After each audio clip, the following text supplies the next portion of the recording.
The girl was hiding behind a recycling bin. Nadia almost missed her. She was wiping down the last table by the window, the restaurant empty, the street outside going quiet the way Seoul streets went quiet after 10, not silent, just thinner, fewer people, the reduction of a city settling into its late hours. She was about to look away when the bin moved. Not from wind, something deliberate. A small hand gripping the edge, a face appearing for 1 second at the gap between the bin and the wall, a little girl, maybe 7, maybe 8, dark hair loose and tangled, a school jacket torn at the shoulder, her eyes doing the specific scanning of someone who had learned in the past few hours that staying still was more dangerous than moving. Nadia stopped wiping. The girl pulled back behind the bin. Nadia looked past her, down the street. 2 men, 30 meters back, moving slowly, like people who weren't in a hurry because they knew where their target was and didn't need to run yet. Both in dark clothing. One on the pavement, one on the roadside, the deliberate split of people covering both escape directions. They weren't looking at the restaurant. They were looking at the recycling bin. Nadia had 3 seconds. In the first second, she understood the men hadn't seen her yet. In the second second, she understood the girl was alone. In the third second, she was already moving toward the restaurant's back door.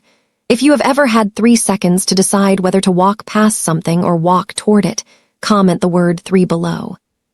Subscribe if you believe that sometimes the most important thing a person does in their entire life happens in a moment nobody planned for, in a restaurant that's closing for the night, on a street that looked ordinary until it didn't. Because Nadia Johnson was a Ghanaian waitress in Seoul who had worked a 12-hour shift and was 40 seconds from going home. What she did instead would change everything. Nadia had come to Seoul 2 years earlier from Accra, the youngest of 4, with a catering management certificate and the specific stubborn optimism of someone who had decided that staying where you were already comfortable was the one risk she wasn't willing to take. She'd taken the waitressing job at Miso Korean restaurant in Mapogu because it paid correctly, and because Mrs. Park, the owner, had hired her after a 5-minute conversation without once asking whether her Korean was good enough. Simply accepting that it was when Nadia demonstrated it, the specific respect of a woman who believed in evidence over assumption. 2 years in, Nadia knew the restaurant the way she knew her own hands. Every table, every regular, every supplier, the specific sound the kitchen made when the dinner rush was about to peak. She was trusted with opening and closing. She knew the neighborhood. She knew which streets were safe at which hours, and which ones required the specific alertness of a woman who had learned, since arriving in a foreign city, that awareness was the most important thing she could carry. She was aware now. She went through the back, out the kitchen exit, around the building's side wall, moving fast but not running, because running changed the street's texture, and she needed the texture to stay the same until she was close enough. She came around the corner of the building on the opposite side from the men. The recycling bin was 6 feet away. She crouched down, moved to it, and put her hand on the girl's shoulder from behind. The girl's whole body flinched, a full-body flinch, the kind produced by hours of fear rather than this single moment. "Hey," Nadia said in Korean, low and fast. "Don't look at me. Don't make a sound. I'm going to help you. Can you run?"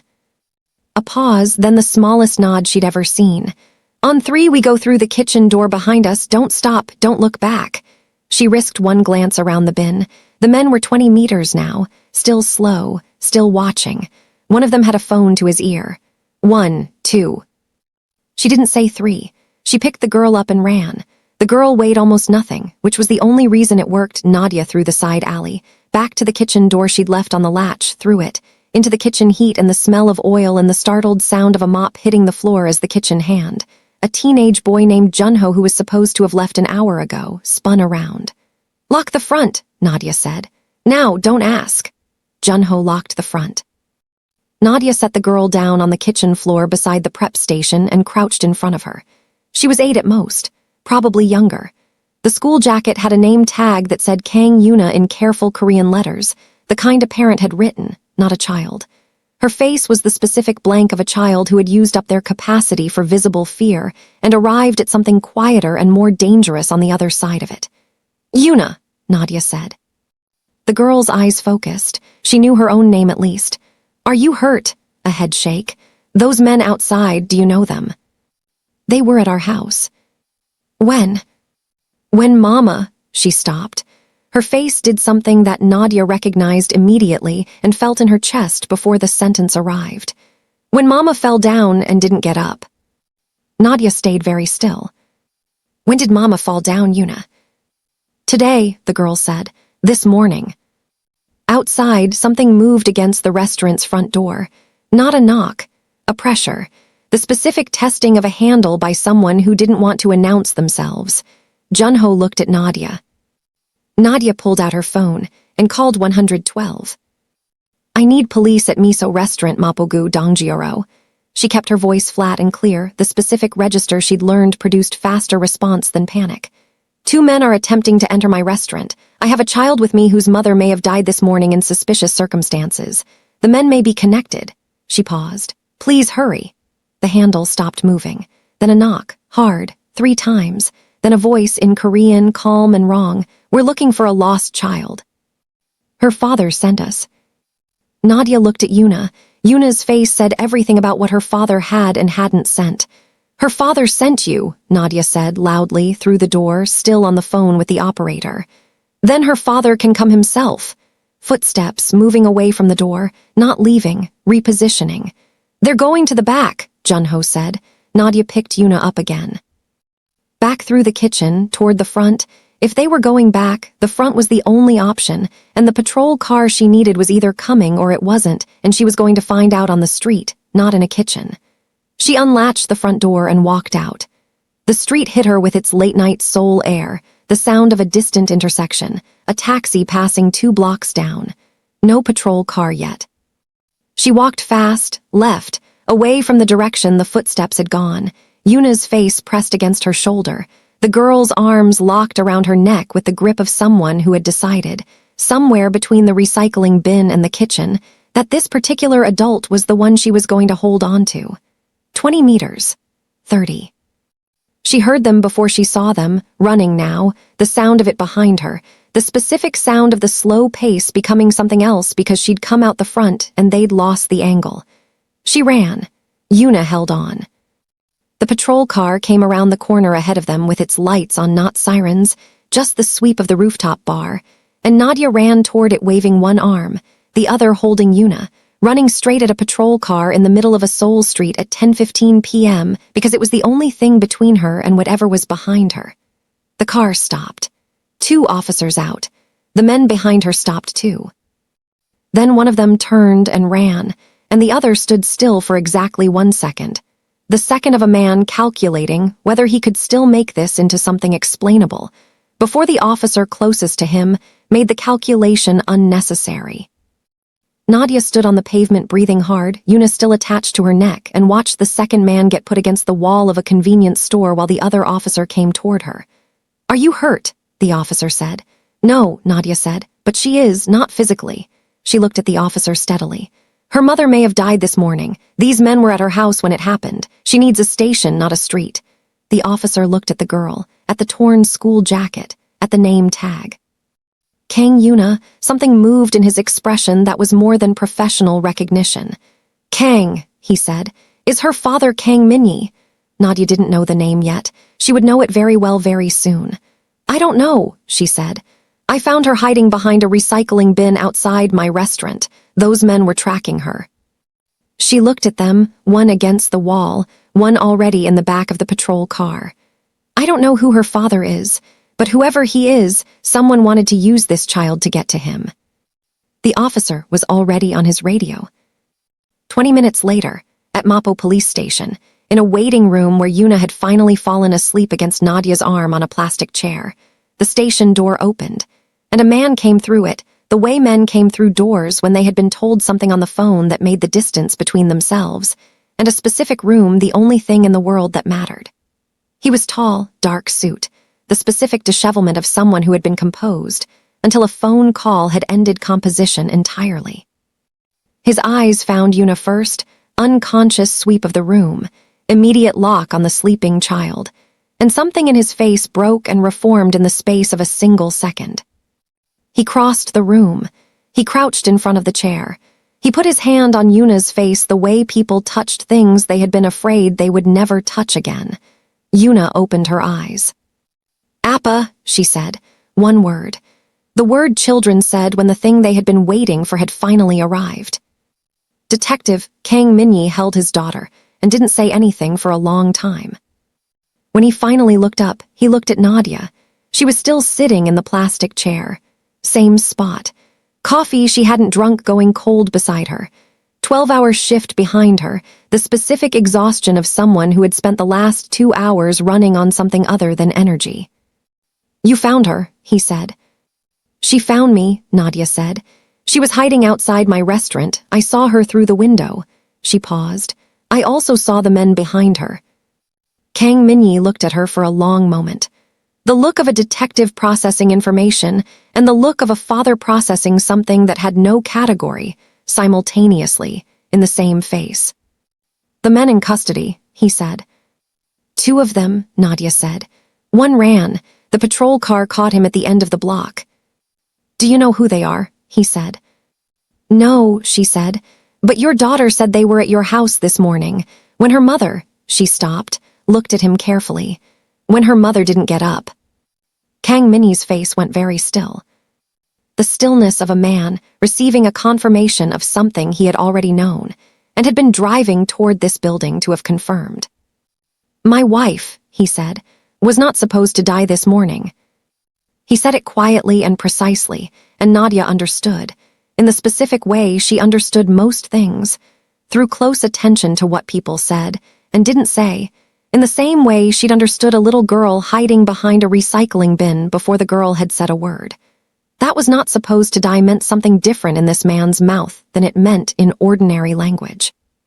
It meant someone had decided she would. Part 2 coming.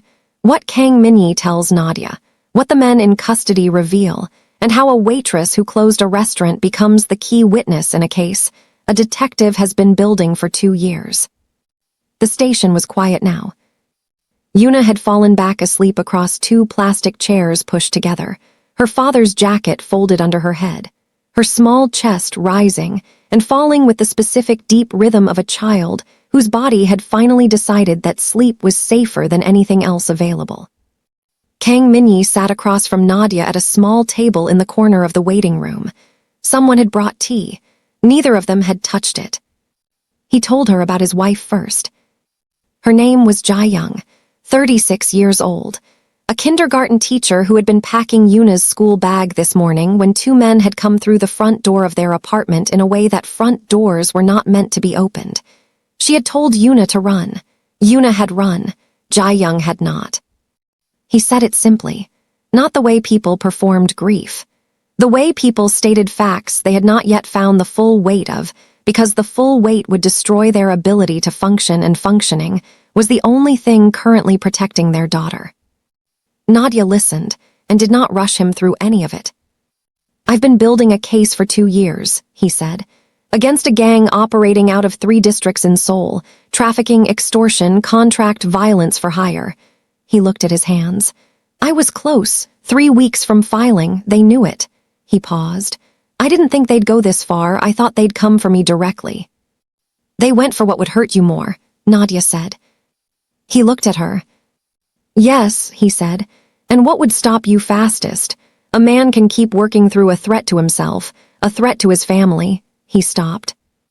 "Changes the calculation," Nadia finished.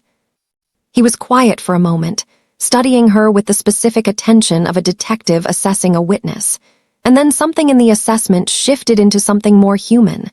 The look of a man encountering, in the worst night of his life, a person who was being entirely present with him rather than performing sympathy at him. "My daughter was supposed to be at school," he said. "Jae-young walks her at 8. They came at 7:45. He paused. 15 minutes. If they'd waited 15 minutes, she would have been gone and they would only have found Jae-young. He paused again. Instead, Yuna saw everything, which meant they couldn't let her leave. "So they followed her," Nadia said. "All day," he said. "She's 8 years old and she ran and hid for 12 hours in a city by herself." Something crossed his face that had no name. She ended up outside your restaurant. Nadia looked at the sleeping child across the room. 8 years old, 12 hours, a torn school jacket and the specific blank look of a child who had used up all her fear and kept moving anyway. She's very brave, Nadia said. She's her mother's daughter, Kang Minjae said, and his voice on the last word did the thing voices did when a person hadn't yet found the space to fully feel what they were saying. Nadia picked up the tea. It had gone cold, but she drank it anyway, because something about the ordinary act of it seemed right for the moment. The men in custody, she said. Do you know them? One of them, he said. Jung Seong-ho, mid-level enforcer for the Dicheng crew, the gang I've been building the case against. He paused. Him being here tonight confirms what I suspected but couldn't prove. The order to go after my family came from inside Dicheng, from the top. He paused again. The man who runs them is named Cho Yongsik. He has a legitimate business front, a security consulting firm in Gangnam. 3 floors, 40 staff, everything clean on the surface. And underneath, Nadia said. Underneath, he runs the network I've been building a case against for 2 years, Kang Minjae said. Contract violence, trafficking, 3 unsolved deaths in the past 18 months that I know connect to him and can't yet prove in a way that holds in court. He looked at his hands again. Jae-young knew about the case. She knew the risk. We talked about it. We decided together that what I was doing mattered enough to see through. He stopped. I thought I had more time. The door to the interrogation corridor opened. A young detective leaned out. Minnie SSI, Jung Seong-ho is talking. Kang Minjae stood. He looked at Nadia. The look of a man who was about to walk toward something that needed his full professional attention and who understood, in a way that was new and uncomfortable to him, that the woman sitting across from him had earned the right to know what came next. Stay, he said. Please, I'll be back. Nadia looked at Yuna, sleeping across the plastic chairs. I'm not going anywhere, she said. He was gone 40 minutes. Nadia sat with the cold tea and the sleeping child and the specific quiet of a police station at midnight, phones ringing at low volume, voices in distant corridors, the ambient sound of an institution that never fully stopped but ran at a different register after midnight. She thought about the restaurant, the window, the recycling bin moving, the 3 seconds. She thought about what would have happened in the 4th second if she'd turned away and gone home. She didn't stay in that thought long. Kang Minjae came back through the corridor door with the expression of a man who had just received information he'd been working toward for 2 years and was carrying its full weight for the first time. He sat down, he looked at Nadia. Jung Seong-ho gave us Cho Yongsik, he said. Directly, the order to go after Jae-young and Yuna came from Cho personally 3 days ago when he found out how close the case was. He paused. Jung has been talking for 30 minutes. He's giving us everything, locations, account numbers, the names of the 3 contract killings. He paused again. He's giving us everything because he's been waiting for a reason to give it, and tonight gave him one. What changed tonight? Nadia said. You called the patrol car, he said. The moment he was in custody and Cho's protection disappeared, Jung understood his options. Stay silent and take the full weight of everything including tonight. Or talk. He looked at her. He talked because tonight failed. And it failed because a waitress saw a child behind a recycling bin and had 3 seconds to decide. Nadia looked at the table. I just didn't walk past her, she said. Most people walk past, he said simply. The second detective appeared in the doorway again. This time he was holding something, a phone screen toward Kang Minjae. Cho Yongsik just arrived at the station. His lawyer got here first, which means someone in his network tipped him. He thinks he's walking out. He paused. He doesn't know about Jung. Kang Minjae stood. Something in his posture changed. Not grief now, not father now, the other thing. The thing that had spent 2 years building a case in the specific, careful way, that cases were built when you understood that rushing produced nothing that held. Book him, he said. Full charges. Jung's testimony covers everything we need for the arrest. He paused. Don't let the lawyer near him until I've spoken to the prosecutor. The detective disappeared. Kang Minjae stood at the table for a moment. He looked at Yuna. then at Nadia. "She needs to sleep somewhere that isn't plastic chairs," he said. "My sister is coming. She'll take Yuna home." He paused. "I need to be here tonight. The case, it moves now or it doesn't move. Cho has resources, and if we don't file before morning, his lawyers will find a way to create space." "Go," Nadia said. "You don't have to stay," he said. She looked at the sleeping child, at the torn school jacket, at the small hand curled under the folded jacket that was serving as a pillow. "She woke up once while you were in there," Nadia said. "She looked around, saw me, and went back to sleep." She paused. "I'll stay until your sister arrives." Kang Minjae looked at her for a long moment. Not the detective look, not the assessment. Something else, the look of a man in the worst night of his life who has encountered something he didn't know was available to him tonight and doesn't have the words for it yet. He nodded once and went back through the corridor door. His sister arrived 40 minutes later, a woman in her 40s with Kang Minjae's same careful eyes, arriving with the specific controlled urgency of someone who had been told enough on the phone to understand the weight of the evening without understanding all its pieces. She looked at Yuna. She looked at Nadia. "You're the one who found her," she said. "She found me," Nadia said. "I just didn't look away." The sister crouched beside the chairs and gathered Yuna into her arms with the practiced ease of a woman who had been someone's safe place for a long time. Yuna stirred, opened her eyes, looked at her aunt, and closed them again without needing an explanation. The trust of a child for a known body, even through everything. At the door, the sister paused and looked back at Nadia. "He doesn't ask for help," she said. "He never has. It's the thing about him that drives everyone who loves him completely mad." She looked at the corridor where he'd disappeared. "Whatever you did tonight, you should know that it mattered in more ways than just the ones you can see." She left with Yuna. Nadia sat alone in the waiting room. She thought about going home. She was 12 hours into a shift that had ended 2 hours ago, and her feet hurt, and the cold tea was the only thing she'd consumed since the staff meal at 6 p.m. She stayed. At 2:15 a.m., Kang Minjae came back through the corridor door. His jacket was off. His sleeves were rolled up. His face carried the specific exhaustion of a man who had spent 2 years building towards something and had just watched it become real in a way he'd imagined many times and never fully prepared for. He sat down across from her. "Cho Yongsik is charged," he said. "Full charges. Conspiracy to commit murder, Jae-young's death, the 3 contract killings, trafficking counts, the full case." He paused. "His lawyers are filing everything they can, but the prosecutor is good and the evidence is clean and Jung's testimony is recorded and witnessed." He paused again. "It holds. After 2 years it holds." Nadia looked at him. "And Jae-young," she said quietly. He looked at the table. At his hands, the wedding ring still on the left one. "Jae-young knew," he said. "She knew what I was building. She knew the risk we were carrying. She used to say," he stopped, started again. "She used to say that the cases that mattered were always the ones that cost something, that you couldn't take down something real without it taking something real from you." He paused.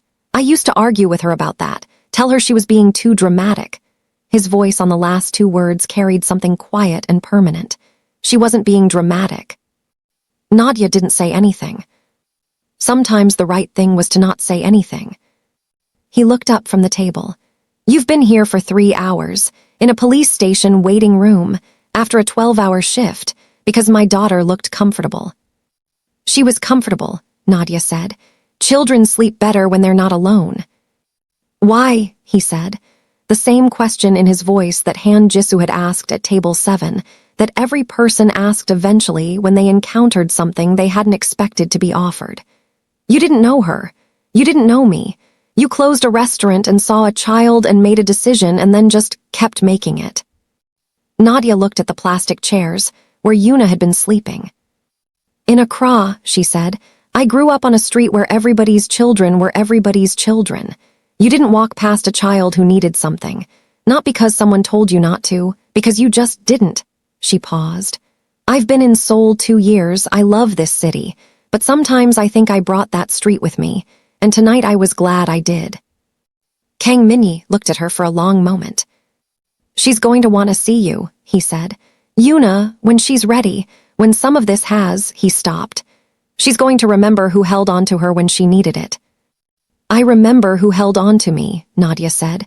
When I first got here, Mrs. Park, my boss, she hired me in 5 minutes and never once treated me like I didn't belong. That's the kind of thing that stays. She paused. I want to be that for someone else when the chance comes. The chance came tonight, he said. It did, she said. He stood. She stood. The station around them was running its 2 a.m. rhythm, quieter, steadier, the urgent energy of the past 3 hours settling into the slower machinery of what happened after. Go home, he said. Sleep, he paused, and Nadia. She looked at him. Thank you, he said. The 2 words carrying everything that the night had contained, the recycling bin, the running, the plastic chairs, the cold tea, the sleeping child. 2 years of a case finally moving.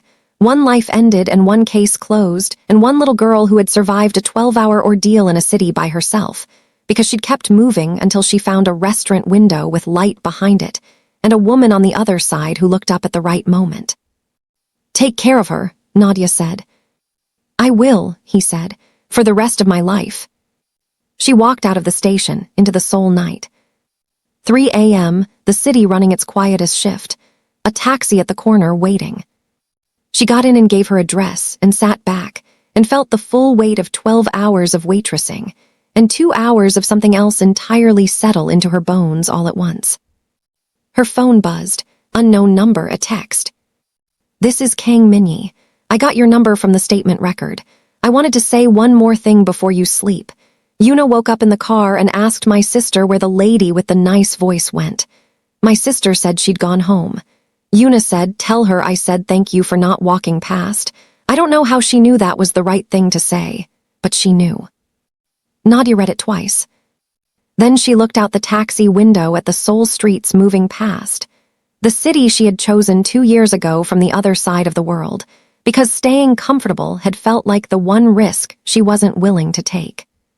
She had not been comfortable tonight. She had been exactly where she was supposed to be. She put her phone in her pocket and watched Seoul go past and felt, underneath the exhaustion and the grief for a woman she'd never met and the specific ache of a night that had asked everything of her, something that had no complicated name. She had not walked past. That was all. That was everything. 3 weeks later.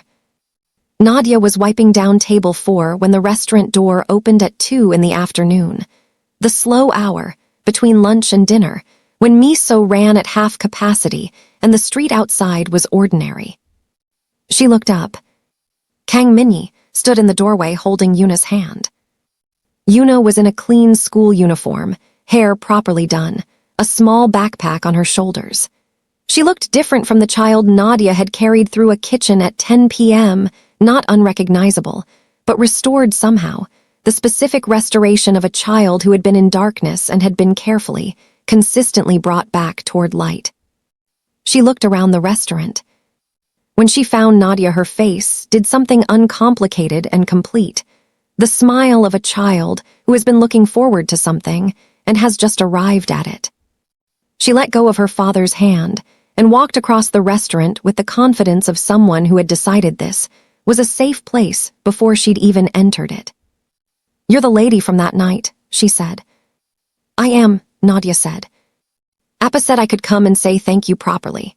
She reached into her backpack with the serious concentration of a child completing an important task.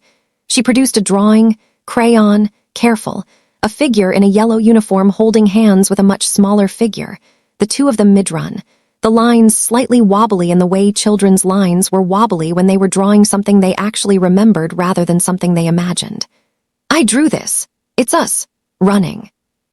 Nadia took the drawing. She looked at it for a long moment. The yellow uniform, the small figure, the running lines. It's perfect, she said. I know, Yuna said, with the uncomplicated confidence of a child who had drawn something true and understood it was true. Can I see the kitchen? Appa said restaurants have big kitchens. Nadia looked at Kang Minjae across the restaurant. He was standing near the door with his hands in his pockets, watching his daughter with the specific expression of a man who was learning, in increments, how to be in a world that had changed shape, not healed, not fixed, but present in it, which was what the increments added up to. He looked tired. He looked like a man carrying something that would take years to set down fully. He also looked like a man who had brought his daughter to say thank you properly, because some things deserved to be said in the right room, and he had understood which room was right. "The kitchen is this way," Nadia said to Yuna.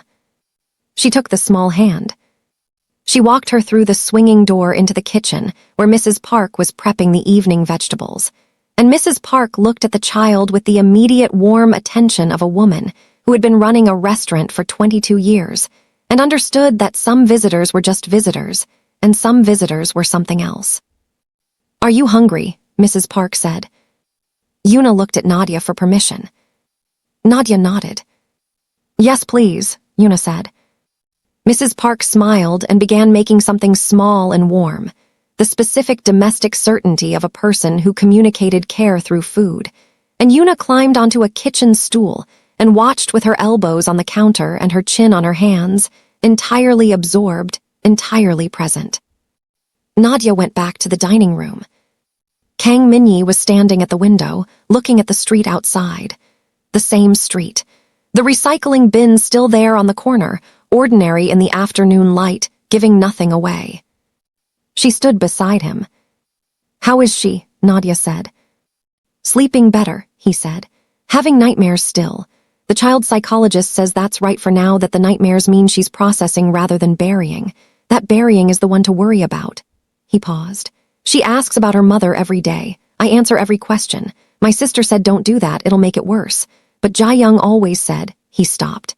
"Jae-young always said that children handled truth better than silence, that silence taught them the truth was too terrible to speak."